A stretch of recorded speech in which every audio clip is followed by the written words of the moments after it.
Bismillahirrahmanirrahim. Assalamualaikum warahmatullahi wabarakatuh.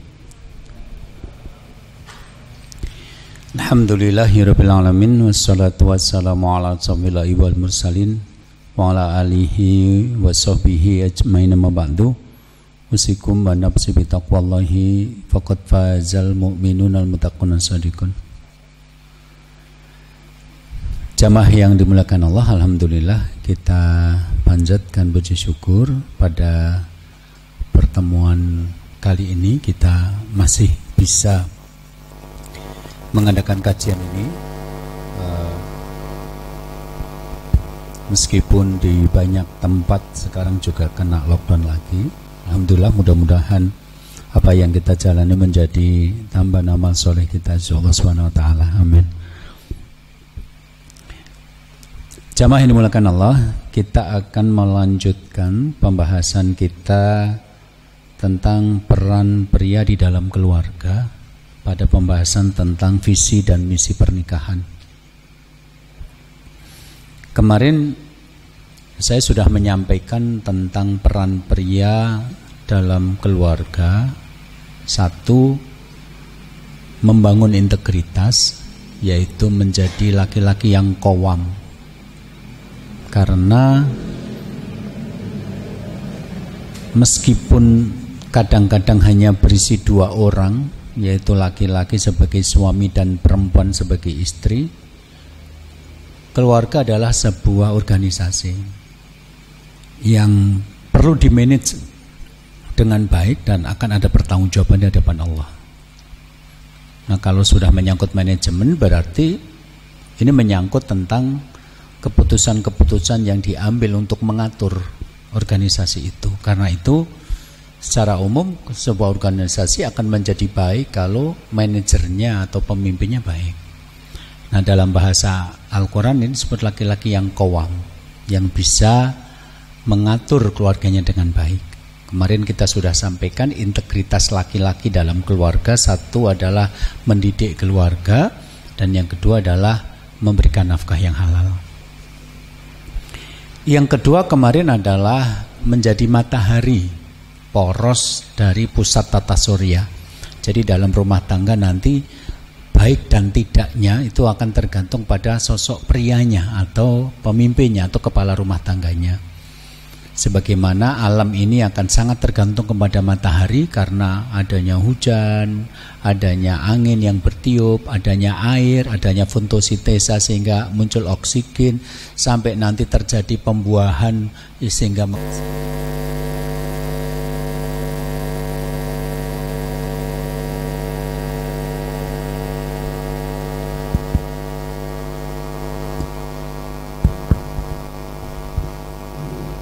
ya, sehingga menghasilkan makanan bagi manusia dan juga makhluk-makhluk yang lain. Itu adalah pengaruh dari matahari. Nah, sama bahwa di dalam rumah tangga nanti juga akan tergantung kepada laki atau pria di dalam keluarga itu.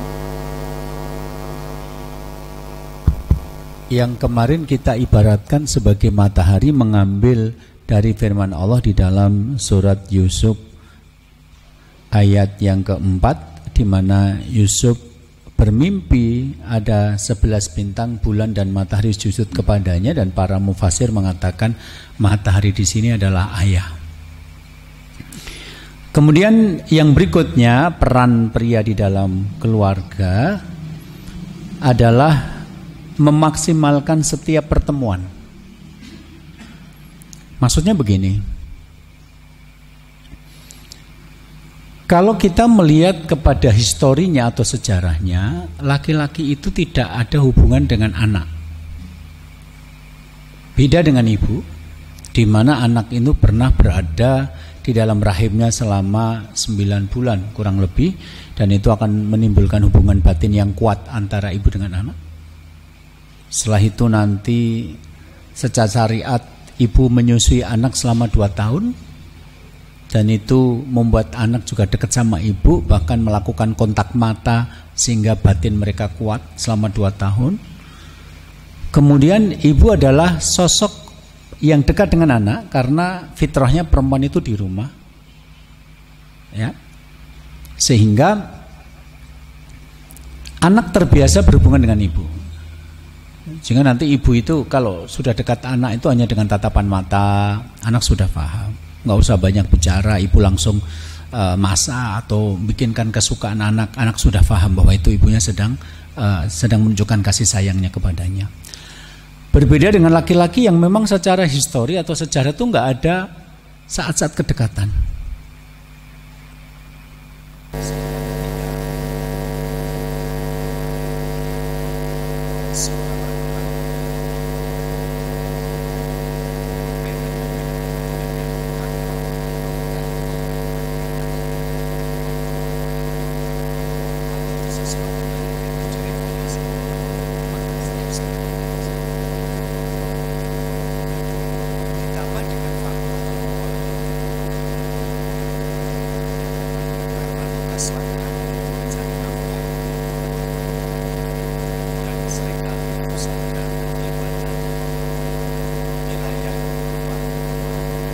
Dari mencari nafkah, kemudian ikut andil dalam pembangunan masyarakat, dakwah, keterlibatan secara sosial pada pertemuan-pertemuan warga, ronda dan macam-macam, membuat bapak ini kesempatan bertemu dengan anaknya tidak sebanyak ibu. Karena kesempatan bertemu dengan anak ini tidak sebanyak ibu, sementara usia anak ini terus bertambah, kalau bapak mengabaikan rekayasa untuk mendekati anak, setiap kali ada kesempatan gunakan, setiap kali ada kesempatan gunakan untuk anak, maka tiba-tiba anak menjadi besar. Banyak orang tua yang tidak melakukan pendekatan kepada anak, bapak yang tidak melakukan pendekatan pada anak, tiba-tiba anak udah gede, udah masuk pondok. Jadi begitu anak itu sudah masuk pondok, sudah nggak punya banyak waktu dengan bapaknya, yaitu hanya jadi bapak biologis, yaitu bapak yang menghamili ibunya, wajahnya mirip dengan dia, tapi secara mental atau secara emosi tidak dekat dengan anak. Itu banyak sekali kita temukan. Jadi karena fakta-fakta seperti ini, tidak ada riwayat kedekatan antara ayah dengan anak, kemudian ayah yang banyak melakukan kesibukan-kesibukan di luar rumah sehingga ketika berada di rumah tidak sebanyak ibu, maka untuk memainkan peran sebagai matahari yang membentuk karakter keluarga, bapak ini harus memaksimalkan setiap pertemuan. Jadi kalau ada pertemuan dengan anak, maka gunakan itu sebagai sarana untuk mendidik mereka. Anda bisa lihat misalnya Rasulullah sedang makan bareng dengan para sahabat, kemudian anak tiri beliau Umar bin Abi Salamah ikut makan, tapi etikanya kurang baik. Maka Rasul langsung menggunakan kesempatan untuk melakukan pendidikan. Ya gulam idza akata fasamillah le, nek makan itu baca bismillah, nek makan itu pakai tangan kanan, nek makan itu ngambil yang paling dekat. Jadi tidak menunggu sampai yang sekolah kan diajari gurune, tidak. Ya ada kesempatan itu, gunakan kesempatan seperti itu. Ketika nanti Rasulullah ternyata memboncengkan Ibnu Mas'ud, Rasul langsung menggunakan itu untuk berdialog. Ada dari mahakul alal ibad. Kamu tahu nggak apa haknya Allah dari manusia? Nggak tahu. Allah dan Rasulnya yang tahu. Yaitu manusia beribadah kepada Allah dengan tauhid dan tidak menyekutukan Allah dengan sesuatu apapun. Itu haknya Allah. Maka amal yang tidak ikhlas, tidak tauhid untuk Allah, nanti tidak mendapat pahala dari Allah. Ketika Rasulullah memboncengkan Ibnu Abbas, Rasul mengatakan, ya gulam, wa alimuka kalimatin, aku akan mengajarkan kepadamu beberapa patah kata. Ifadillah yafatka, jagalah Allah, maka Allah akan menjagamu. Jadi setiap kali ada kesempatan bersama anak kecil, Rasul menggunakan kesempatan untuk berdialog, membangun karakter mereka. Ketika ketemu dengan Ibnu Umar, Rasul mengatakan, menepuk pundaknya, kemudian mengatakan, kun fid dunya ka'annaka gharibun abirus sabil. Jadilah kamu di dunia itu seperti orang asing atau orang yang menyeberang jalan saja. Kamu di dunia itu jadi orang asing. Karena orang asing, jadi gimana sih rasanya kita tinggal di tempat yang asing? Tentu nggak nyaman. Nah, karena nggak nyaman itu kita tidak berlama-lama di situ, nggak asik-asikan di situ. Abirisabin, atau kamu yang sekedar seperti orang nyebrang jalan, tengok kanan tengok kiri, begitu kesempatan lewat. Di dunia itu seperti ini, bukan tempat tinggal. Ini hanya sebagai fase antara sampai nanti kita masuk ke akhirat. Nah, Rasul mengatakan itu, kun fid dunya kana gharibun. Jadilah di dunia itu seperti orang asing. Jadi jangan sampai nanti bapak ini sudah jarang ketemu dengan anak, begitu ketemu omongannya rapenting gitu loh. Atau bahkan ketika ketemu tidak dipakai untuk ngobrol dengan anak, tetapi justru untuk istirahat. Kan banyak itu bapak-bapak yang nggak mau capek. Pulang kerja, anak-anak juga pulang dari sekolah karena full day school sore hari. Sampai di rumah, berarti kan kesempatan itu bersama dengan anak. Wong nanti malam sudah rapat RT, setelah itu ronda, besok pagi jam 7 sudah berangkat kerja kok. Ya gunakanlah setengah jam ini untuk bermain-main dengan anak. Itu akan membentuk karakter mereka. Tapi karena tadi siang kerja di kantor kesel, akhirnya tidur, capek, istirahat, atau malah olahraga. Jadi ada anak pun ternyata bapak ini tidak mengkreasi atau mengatur bagaimana agar anaknya itu tumbuh menjadi laki-laki atau perempuan yang punya kemandirian, punya akidah, punya mental yang baik. Nah, banyak bapak-bapak yang sekedar menjadi bapak biologis. Ya. Terutama situasi-situasi yang memang Rasul paling sering menggunakan untuk menasihati. Satu, situasi ketika makan. Jadi kalau sedang makan itu adegannya bukan seperti orang Jawa yang makan terus tidak ngomong apa-apa. Rasul sering menggunakan saat makan itu untuk menasihati. Kalau memang perlu malah anaknya dijak, ayo lu ngodolan. Mangan bareng yang restoran sing judulnya sabar menanti gitu loh. Saya pernah itu makan sama istri saya, masuk itu sampai keluar tuh setengah jam, ya Allah suwene gitu. Di satu sisi ya dadi enak wong ya ngelih gitu ya. Saya ya pegel wong itu acaranya saya ngisi pengajian malam-malam sampai di rumah udah kemalaman di atas jam 11 goro-goro sabar menanti kuwi gitu loh. Nah, saya pernah ngantar anak saya ke pondok, di tengah jalan kebanan. Sudah saya telepon Ustadz pondok, Tat nanti saya sampai di pondok kan harusnya jam 5 sore. Nanti saya agak telat ya kebanan, nggak apa-apa Ustadz. Nah, anak saya tahu akhirnya apa? Kita duduk ngobrol sambil nunggu balnya ditambal, kita ngobrol. Jarang loh kesempatan seperti itu. Ya. Jadi waktu yang paling sering dipakai Rasul itu satu waktu makan, dua waktu sakit. Ya. Jadi Rasul itu pernah punya pembantu seorang Yahudi. Harusnya kalau dalam logika kita kan setiap bulan Rasul memberi gaji lah, memberi upah. Mbok sambil ngasih gaji itu ngasih nasihat. Wong HRD saya di kantor saya ada karyawan yang jadi HRD, tekan ngurusi karyawan. Itu kalau ada karyawan-karyawan yang melakukan pelanggaran atau kekurangan, itu sambil nasihatinya pas menerima gaji kok. Tapi Rasul ternyata tidak menggunakan kesempatan memberi upah itu, tapi kesempatannya dipakai Rasul adalah ketika pembantu Yahudi itu sakit.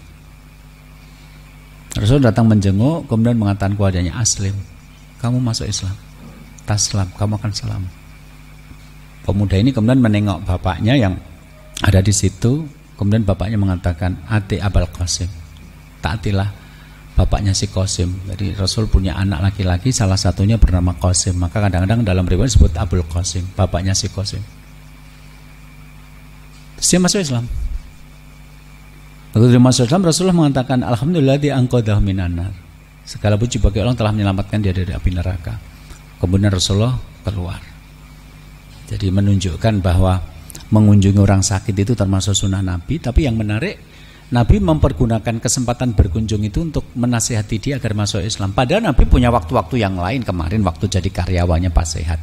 Ini menunjukkan bahwa orang dalam kondisi makan, orang dalam kondisi sakit, itu memang kondisi yang pas untuk dinasihati. Nah, yang ketiga yang paling sering dipakai Rasul untuk menasihati adalah ketika bepergian. Jadi kita Nabi memboncengkan sahabat naik unta, itu hampir selalu Nabi kemudian menasihati. Jadi bapak, kalau memang bisa ngomong banyak dengan anak, cari waktu, sengaja memaksakan diri, ndak apa-apa dipaksa-paksa, keselnya kayak ngopor apa-apa. Karena apa? Waktu terus berjalan, tahu-tahu anak Anda sudah SMP, tahu-tahu sudah masuk pesantren, tahu-tahu sudah SMA. Dan kesempatan untuk menasihatinya itu sudah lewat. Anak-anak SMP ke atas itu nasihatnya sudah susah. Berbeda dengan ibu yang memang punya riwayat kedekatan. Ya, jadi satu peran pria ketiga adalah memaksimalkan setiap pertemuan untuk menasihati, dan yang terakhir adalah berdialog yang membangun karakter. Maksudnya gimana? Ya ketika bapak ada kesempatan ngobrol dengan anak, pakailah untuk ngobrol-ngobrol yang membentuk karakter anak. Ora gurtakon 16 besar piala jurus apa wae, ora penting banget gitu loh. Takon bal-balan, takon Indonesian Idol yang menang sopo, ikatan cinta lanjutannya Nadine dipiyeke, ora penting gitu loh. Tanya ketika ada kesempatan, bangunlah kesempatan dengan dialog-dialog yang membangun karakter. Seperti Rasul mengatakan, kamu tahu nggak apa haknya Allah kepada manusia? Pada dialog Rasul dengan Ibnu Mas'ud.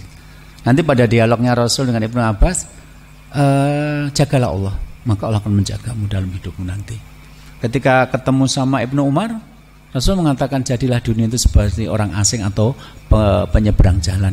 Jadi bukan omongan remeh-temeh yang tidak ada artinya, tapi omongan-omongan yang betul-betul bisa menancap ke dalam diri anak sehingga membentuk karakternya.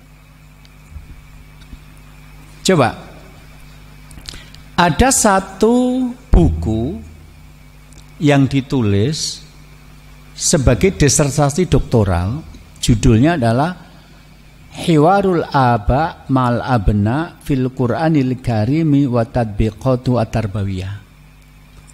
Dialog orang tua dengan anak di dalam Al-Qur'an dan aplikasi pendidikannya. Nah, buku ini berkonsentrasi pada adanya dialog, omong-omongan antara orang tua dengan anak di dalam Al-Qur'an. Dan kemudian penelitian ini sampai pada kesimpulan ada 17 dialog antara orang tua dengan anak di dalam Al-Qur'an. Menariknya adalah di antara dialog-dialog itu ternyata mayoritasnya adalah dialog bapak dengan anak. Ada 14 dialog, itu dialognya bapak dengan anak. Ada 2 dialognya ibu dengan anak. Dan ada 1 dialog yang tidak disebutkan apakah ini ibu atau bapak. Anggap saja itu netral. Berarti sekarang di dalam Al-Qur'an, kalau ada dialog antara orang tua dengan anak, ternyata ibu 2 dialog, bapak 14 dialog. Berarti 1:7. Nah, dialog-dialog yang ada di dalam Al-Qur'an antara orang tua dengan anak yang mayoritas adalah dialog ayah ini, adalah dialog-dialog yang sebut tadi membangun karakter. Misalnya dialognya Yusuf dengan Yakub. Ya, Yusuf dengan Yakub, nanti mereka berdialog. Wahai bapakku, wahai bapak, sungguh ya abati inni ra'aitu ahada asyara kaukaba wasyamsa wal qamara ra'aitum li sajidin.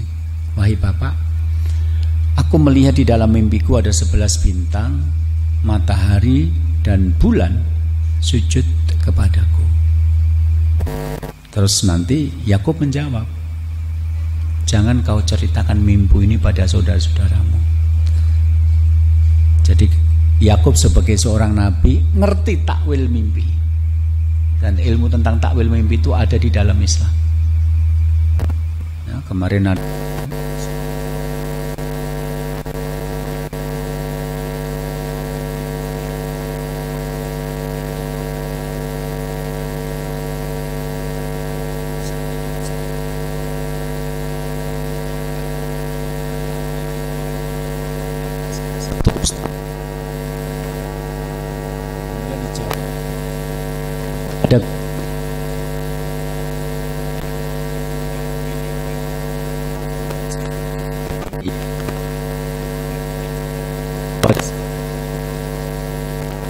kayaknya mbahnya dulu pernah punya perjanjian dengan jin, dan kemudian jin itu masih ada di dalam tubuh ibu ini. Akhirnya diruqyah.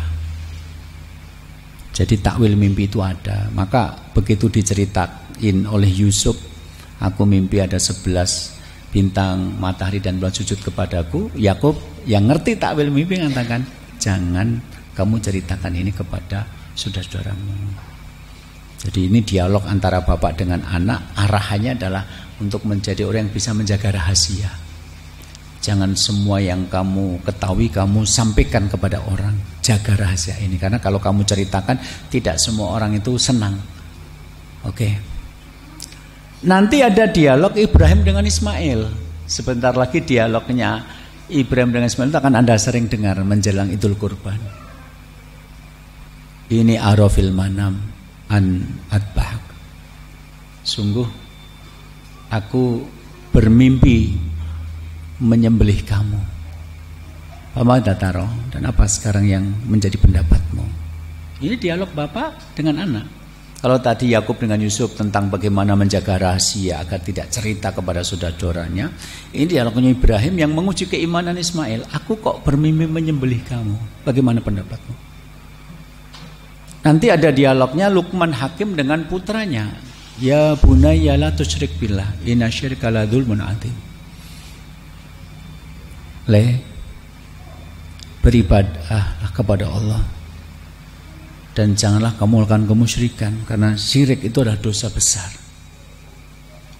Nanti ada ceritanya Zakaria ngomong kepada Yahya, khudil kitab, ambil kitab, kita mau baca itu.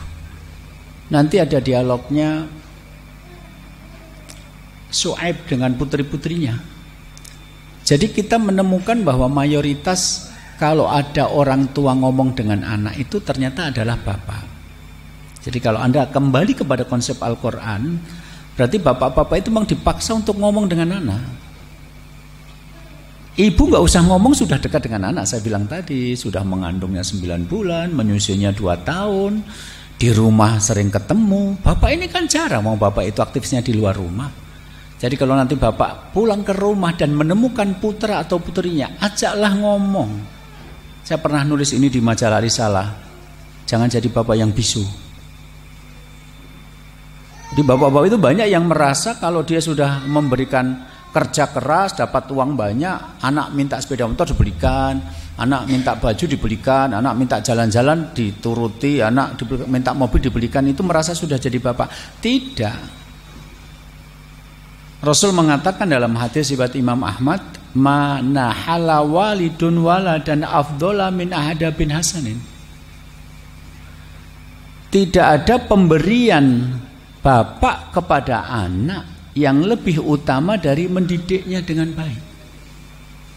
Jadi pemberian orang tua kepada anak itu yang paling baik memberikan pendidikan, bukan mengumbar hawa nafsu, memenuhi semua keinginannya, tidak. Karena itu maka peran bapak di sini adalah memaksimalkan setiap pertemuan tadi. Kemudian bagaimana setiap ada pertemuan diajak untuk berdialog. Nah, kalau ternyata Anda kebingungan dialognya, maka carilah suasana paling sering dipakai Nabi. Bepergian, jadi secara sengaja yuk pit-pitan, mubeng bareng misalnya. Kalau dalam kasus Nabi kan memboncengkan sahabat dengan unta, kemudian ngajak dialog. Kemudian makan. Jadi nanti kalau bisa makan, itu sambil makan sambil ngobrol. Bagaimana sekolahmu, bagaimana pelajaran yang kamu sukai, nanti kalau lulus mau melanjutkan kemana, siapa teman yang dekat, siapa guru yang kamu senangi ketika ngajar. Terus dialog ini di Palestina itu umat Islam sedang dibantai orang-orang Yahudi. Ya saatnya kita boikot produk Yahudi. Itu kamu mulai besok jangan beli sampo Sunsilk lagi ya, itu produknya Unilever. Sekarang hal kecil-kecil kayak gitu tuh bisa menjadi bahan dialog bersama itu loh. Ya, itu namanya menggunakan setiap kesempatan. Tadi Rasul bepergian, makan atau sakit. Tapi di luar itu ya enggak apa-apa. Kalau Anda melihat anak sedang enggak ada kegiatan, Anda ngomong, "Leh Rene, Nduk, Rene ngobrol karo bapak." Saya yakin mereka senang. Mereka senang karena dalam kasusnya Yusuf itu kenapa sampai dia di rencana awalnya dibunuh sampai dilemparkan? Karena menurut saudara Yusuf itu sudah bisa menarik simpati bapak. Jadi anak itu pengen bapak itu memperhatikan dia, itu pengen, nalurinya begitu. Kemarin ada teman saya yang punya anak gitu ya. Anak yang satu mungkin agak gede, jadi kalau sakit ya sekedar diberikan obat gitu.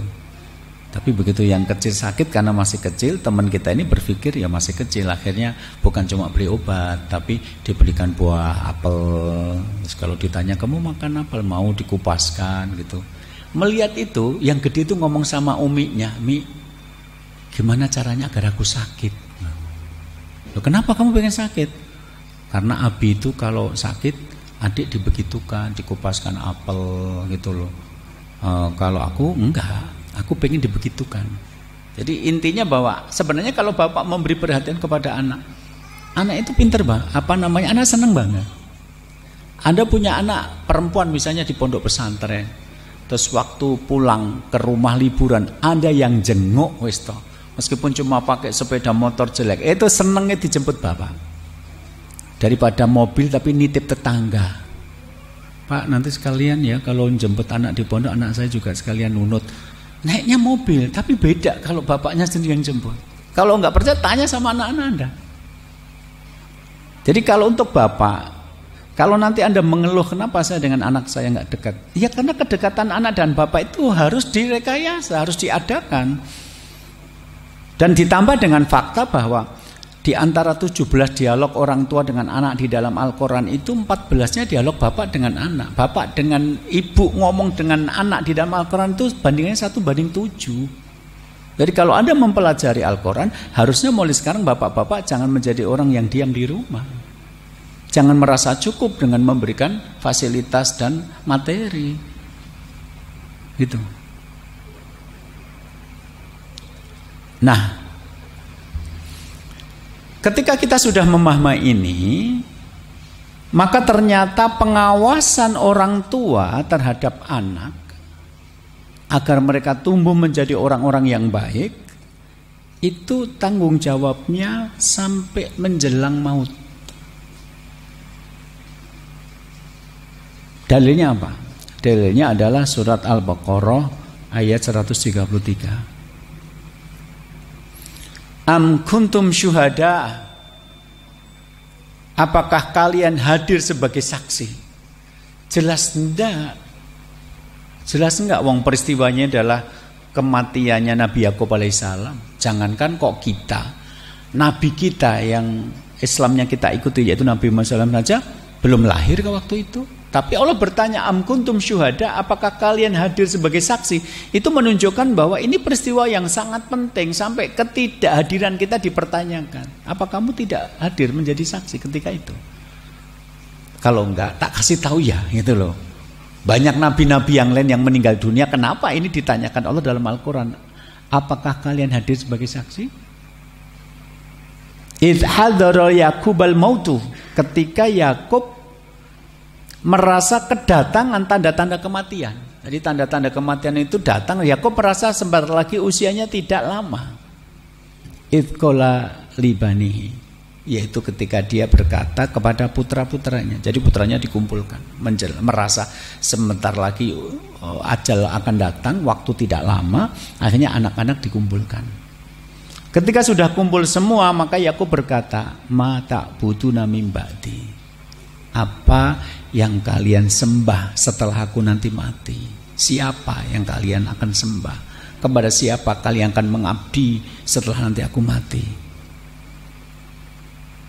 Menyembah itu kan ibadah.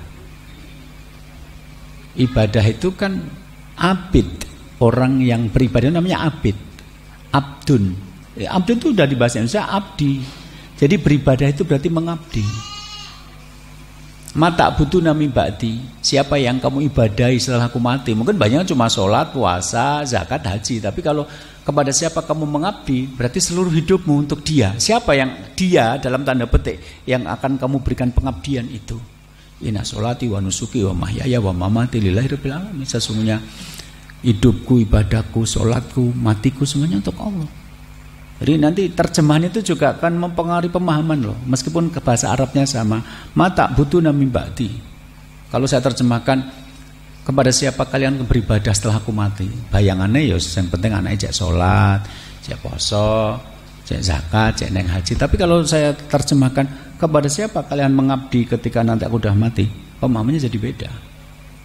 Pengabdian itu bukan sekedar menyerah di tempat ibadah, bukan sekedar sholat sudah merasa mengabdi, puasa sudah mengabdi. Tapi kalau mengabdi itu inna sholati sholatku, wa nusuki ibadahku, wa mahyaya hidupku, wa mamati matiku, untuk dia Tuhan yang menguasai alam semesta.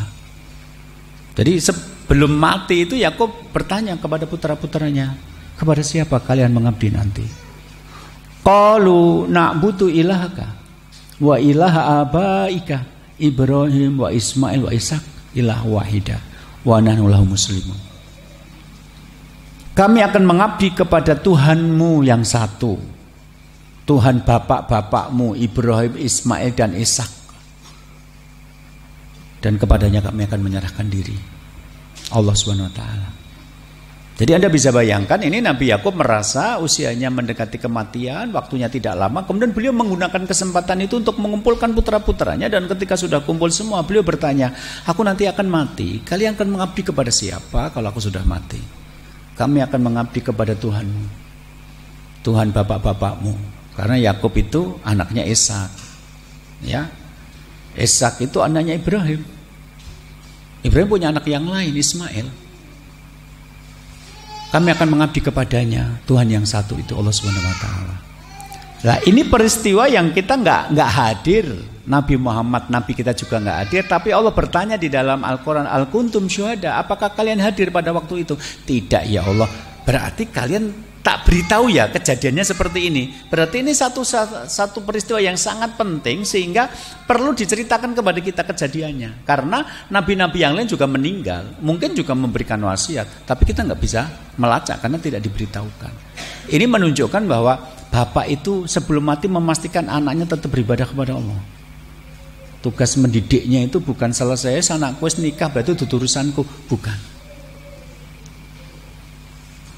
Kan beda ya kalau orang nggak paham agama itu wis meh mati anak dikelumpukke, le kowe sing barep, kowe sosok rasah kuliah dhuwur-dhuwur, kowe nguliahke adik-adikmu wae misalnya gitu loh. Le adikmu sing nomor 2 kuwi rung ndek omah, engko gawekne omah yo. Adikmu sing nomor 3 kuwi pinter, engko nek bapak reneng saya biaya-biayanya sampai kuliah yo. Kan begitu wasiat-wasiatnya orang tua menjelang mati.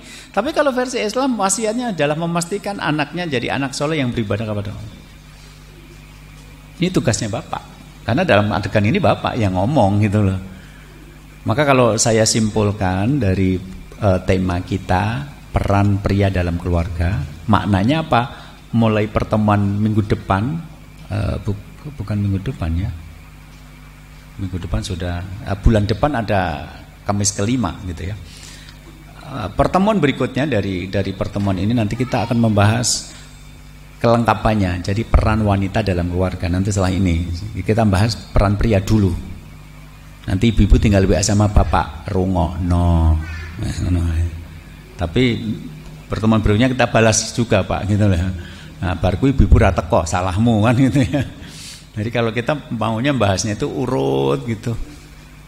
Kalau ini disampaikan di seminar paling 2 menit, poin-poinnya tok, nggak bisa dijabarkan dengan detail. Mungkin ibu-ibu punya fotokopian, bapak punya fotokopian, tapi sampai rumah potong ditaruh berapa hari kemudian sudah hilang gitu loh.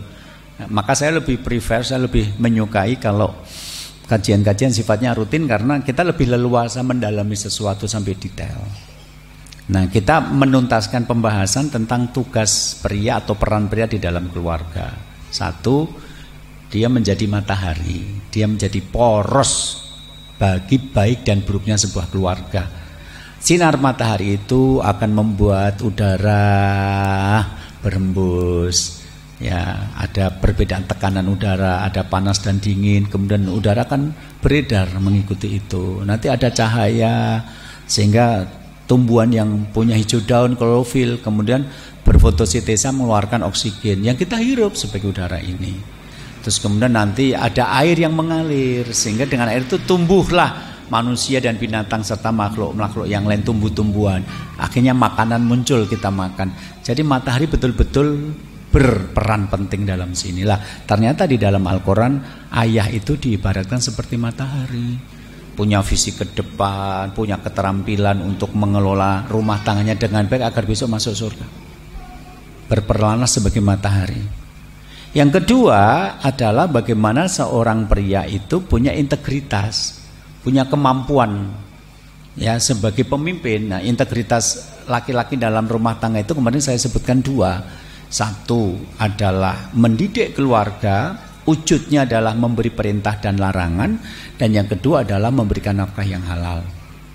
Nah, yang ketiga, peran pria adalah memaksimalkan setiap pertemuan, setiap kesempatan, karena bapak itu jarang ketemu sama anak. Maka begitu ketemu, gunakan itu untuk sesuatu yang membangun karakter mereka. Kalau itu betul-betul dilakukan, maka muncullah anak-anak seperti Yusuf, yang meskipun jauh dari bapaknya, tapi athar atau pengaruh dari pendidikan bapaknya mampu mencegah Yusuf dari perzinaan. Padahal dalam lafadz Qur'annya hamad bihi wa hamabiha. Zulaikha sudah tertarik kepada Yusuf, Yusuf pun sudah tertarik kepada Zulaikha. Tertarik sama tertarik, harusnya eksekusi. Ini tertarik secara seksual. Yang goda Yusuf itu bukan mak-mak berdaster, bukan. Zulaikha itu perempuan paling cantik pada saat itu. Dan sebagai laki-laki normal kalau lihat yang bening-bening ya tertarik. Orang sing buket wae tertarik apa orang sing bening. Hamad bihi wa hamabiya. Zulaikha sudah tertarik secara seksual kepada Yusuf, Yusuf sudah tertarik secara seksual kepada Zulaikha, dan mereka di kamar berdua. Laula aro'a burhana robbi. Seandainya Yusuf tidak melihat tanda dari Robnya, dari Tuhannya, terjadilah peristiwa itu. Nah, ketika kita mencari penjelasan dari para ulama, yang dimaksud dengan tanda Robnya itu apa? Yusuf jadi ingat bapaknya. Jadi kalau bapak itu menggunakan kesempatan ngobrol, maka kata-kata bapak itu akan terngiang-ngiang pada diri anak. Begitu anak jauh dari orang tua nggak usah takut. Termasuk ketika kesempatan ini datang digunakan dengan baik, maka kadang-kadang tidak sering pun itu bermanfaat, apalagi kalau sering. Contoh yang tidak sering tapi bermanfaat siapa? Nabi Ibrahim. Ibrahim itu ketemu Ismail berapa tahun sekali, wong poligaminya level tinggi, yang satu di Palestina, yang satu di Mekah. Belum ada pesawat terbang. Jadi kalau datang dari istri yang satu-satunya itu bisa jadi berapa tahun kemudian, dan itu anaknya jadi nabi semua. Jadi itu menunjukkan bahwa Ibrahim mampu memanfaatkan kesempatan ketika bersama Ishak gimana caranya, ketika bersama Ismail gimana caranya, dan jadilah mereka nabi semua. Maka nanti adegan-adegan Ibrahim dengan Ismail itu apa? Bangun Ka'bah, ya, peristiwa penyembelihan kambing yang nanti kita peringati dalam kurban itu, terus sampai nanti cerita yang kemarin sudah saya sampaikan, Ibrahim meminta Ismail menceraikan istrinya yang ember, yang suka cerita-cerita masalah rumah tangga itu. Jadi tidak banyak ketemu tapi maksimal. Lah kalau kita banyak ketemu lebih baik harusnya. Jadi bapak-bapak harus memaksa diri. Pokoknya kalau di rumah ketemu anak, bicaranya ngajak ngomong, ngajak metu bareng gitu loh. Jadi nek jenengan arep mancingnya karo anak, enggak dengan mancing anaknya yang sampingnya maca Quran ngono loh. Mantap. Ming raneng sing salah, mau bapak raneng sing apal gitu loh. Jadi murojaah anaknya ngaji wis bener kabeh, mau bapak raneng sing apal loh. Apalnya kulhu ahad, kulhu somad sama kul adurobin. Nah, wis kuwi tok. Anake maca Al-Baqarah wis bener kabeh ngono ae gitu ya. Gitu loh. Jadi ada bapak-bapak yang pemalas, ketika nanti sampai di rumah ada kesempatan nggak segera menggunakan. Ini tolong berkejaran dengan waktu, karena nanti kalau anak sudah SMP, sudah SMA, sudah saatnya ngunduh pendidikan. Jadi kalau anak usia SD ke bawah, memang bapak harus memaksa diri banyak-banyak waktu untuk anak, banyak ngobrol, banyak pergi dengan anak. Karena kalau bapak sudah keluar lagi, wis sibuk genah ngutek keluar karo anaknya. Bapak itu perlu upaya untuk dekat dengan anak. Dan ketika anak ini kehilangan bapak, yang muncul aneh-aneh. Ada yang sampai terjadi penyimpangan disorientasi seksual. Jadi laki-laki senang laki-laki karena tidak ketemu kasih sayang bapak, gitu ya. Terus ada yang jadi pemarah, tukang mukul, karena memang melihat itu dari sisi bapaknya. Jadi memang yang namanya pendidikan anak akan sempurna kalau bapak dan ibu ikut hadir. Karena itu maka di dalam Al-Quran dialog orang tua dengan anak didominasi dialog bapak dengan anak. Karena ibu untuk dekat nggak perlu berdialog. Ibu mijeti anak kesel, ibu masak makanan yang enak, ya, ibu di sampingnya meluk ketika tidur, membacakan cerita, itu udah deket dengan anak. Tapi bapak kan nggak ada riwayat-riwayat seperti itu, maka harus diadakan. Ya, nanti bapak-bapak mulai hari ini ya jangan jadi orang bisu di rumah. Pertanyaannya gun loro, wis mangan? Gitu. Urungi Pak, ya wis kono mangan. Sesuk metune ketemu anake, wis mangan, wis sih Pak. Ya wis ramong ngene meneh gitu ya. Jadi anaknya nganti apal. Pertanyaannya guru wis mangan apa durung ngono tok gitu loh. Padahal sekolah bisa ditanyakan, teman bisa ditanyakan, hobi bisa ditanyakan. Kemudian guru yang diidolakan bisa ditanyakan. Lanjutan sekolah setelah ini bisa ditanyakan. Hobimu apa bisa ditanyakan. Makanan yang kamu sukai apa ditanyakan. Nek arep tuku klambi anyar kapan, yang ngendi bisa ditanyakan.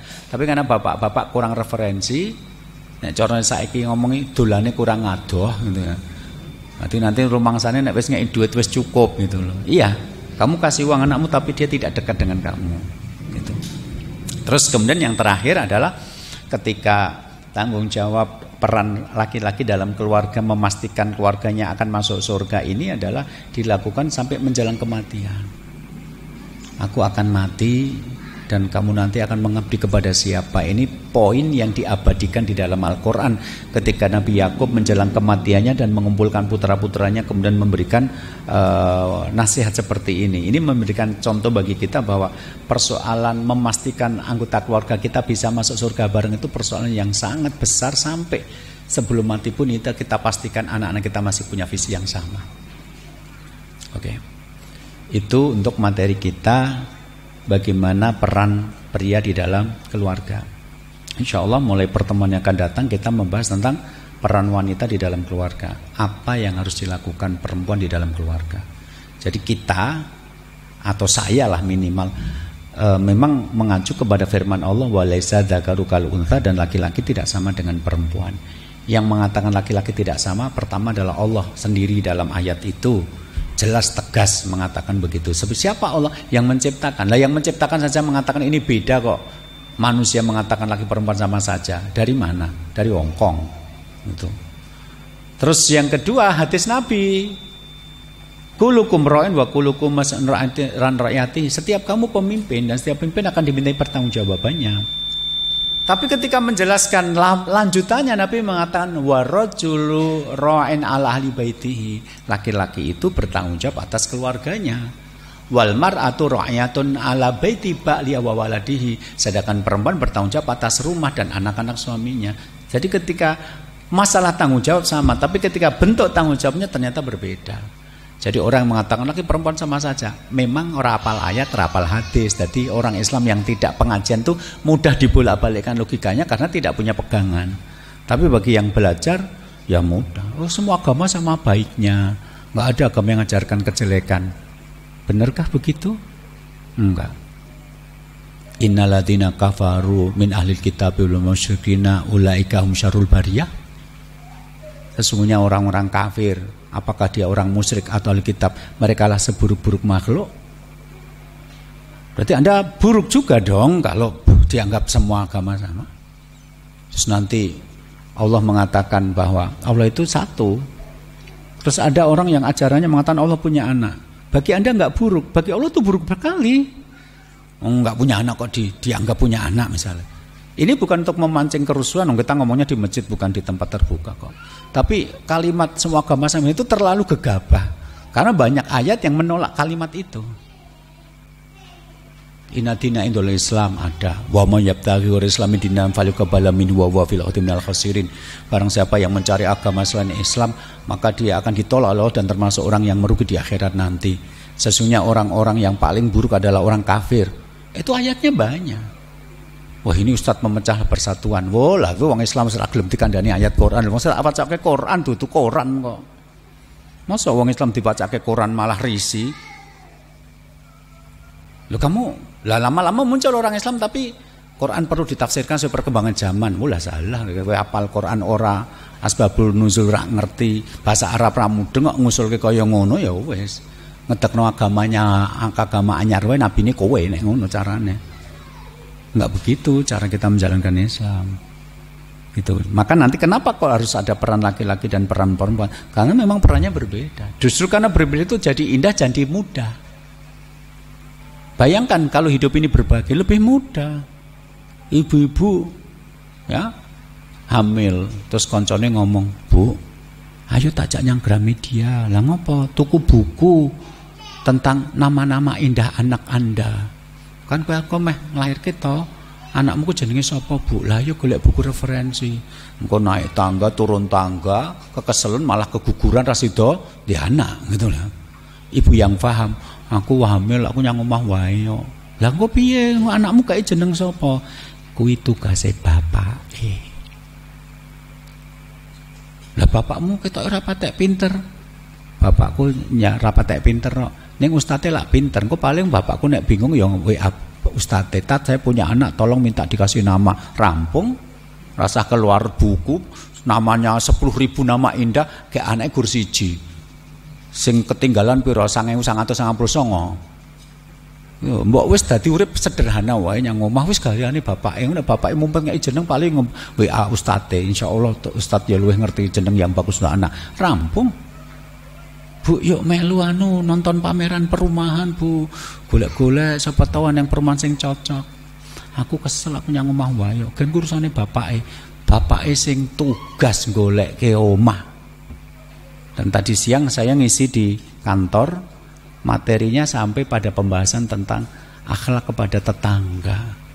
Nah, di sana disebutkan bahwa tetangga itu termasuk indikator keluarga sakinah atau tidak sakinah.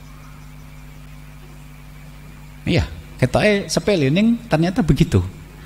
Tetangga itu menentukan loh, apakah keluarga nanti sakinah atau tidak sakinah. Min sa'adatil maril muslim, di antara tanda-tanda kebahagiaannya orang Islam ada al-maskanul wasi', rumah yang luas, wal jarus soleh, tetangga yang baik, wal markabul hani, dan kendaraan yang nyaman. Jadi tetangga yang baik itu termasuk sakinah, menyebabkan sakinah. Jadi contohnya gini, Anda punya suami ganteng, Anda di rumah itu, Anda tenang sama suami, tapi di luar rumah Anda ada janda-janda kegatelan. Setiap kali suami Anda lewat, yang sudah nyapu rumah pun nyapu lagi, hanya untuk menyapa suami Anda. Tindak kantor Pak, suami Anda gagah, ganteng, tinggi besar. Bu, assalamualaikum. Itu dia langsung nyapu meneh, padahal bar disapu hanya untuk menyapa suami Anda. Jangan yang omah kemeropok gitu loh. Berarti apa? Hindarkan bertetangga dengan orang-orang model kayak gini. Jadi ternyata bertetangga itu termasuk menentukan rumah tangga kita diganggu atau mengganggu. Nah karena itu laki-laki yang baik ketika mencari rumah tempat tinggal bukan sekedar 2 menit dari jalan tol, 3 menit dari mall. Masjid ada enggak di perumahan itu, tetangga-tetangganya ke mayoritas muslim atau bukan, ada tempat ibadahnya atau ada pengajiannya atau tidak, begitu. Saya temukan beberapa perumahan di Solo itu malah jadi tempat yang bagus untuk pengajian karena hampir semua orang di situ orang pengajian. Jadi makmur akhirnya perumahan itu. Jadi ibu wis kuwi urusane bapake tole, dek wis melu pengajian ngerti nek kewajiban golek omah kuwi mesti golek sing lingkungane apik, ning tempat ibadah, ning pengajiane. Aku tak ngaso wae. Tongon dengan muter-muter golek perumahan akhirnya entuke gur bebas banjir dekat jalan tol. Artinya suaminya kalau mau ke tempat selingkuhannya juga dekat karena segera sampai ke tol gitu loh. Harus dipahami secara lebih luas. Jadi kadang-kadang berbagi peran itu hidup jadi lebih enak dijalani karena ini tugasnya laki-laki, ini tugasnya perempuan. Perempuan suruh ngerjakan tugas laki-laki nggak akan maksimal, laki-laki suruh ngerjakan tugasnya perempuan nggak akan maksimal. Dan karena itulah kita menikah agar bisa menggenapkan kelebihan dan kekurangan itu. Gitu ya. Jadi insya Allah nanti mulai pertemuan berikutnya kita akan membahas masalah peran perempuan dalam keluarga. Jadi bapak-bapak yang susah-susah nasihati istri besok dibawa. Kulo gen ngerti gaweanmu nyang omah ngene iki gitu loh. Nah ibu-ibu tinggal sekarang di forward aja kajian hari ini. Ya, oke, minggu depan aku belajar tugas perempuan, tapi kamu sudah selesai mengerti tentang tugas laki-laki dalam rumah tangga? Besok nek kowe nyang omah anakmu eneng awas nek kowe turu ya. Kandhane Pak Tri kudu ngomong. Gitu. Apalagi untuk anak-anak yang SD ke bawah itu masa-masa pembentukan. Kowe kok nek dadi wong lanang kudu tegas mutuske keputusan. Kowe nek nganti bar salat subuh turu meneh ra kerja, awas, karena laki-laki perannya ngasih nafkah keluarga. Berarti ibu itu nek pinter pengajian ya iso bantah barang ternyata gitu ya. Jadi beberapa suami istrinya enggak boleh ikut pengajian, enggak bantah. Sebenarnya bukan bantah, mengingatkan akan kewajiban karena besok ada tanggung jawabnya di sisi Allah Subhanahu wa taala. Oke. Pak Wisnu ada pertanyaan? Ada pembagian dopres? Pindah tempat dopresnya ketinggalan. Dopresnya nggak kena COVID toh? Kenapa ditinggal?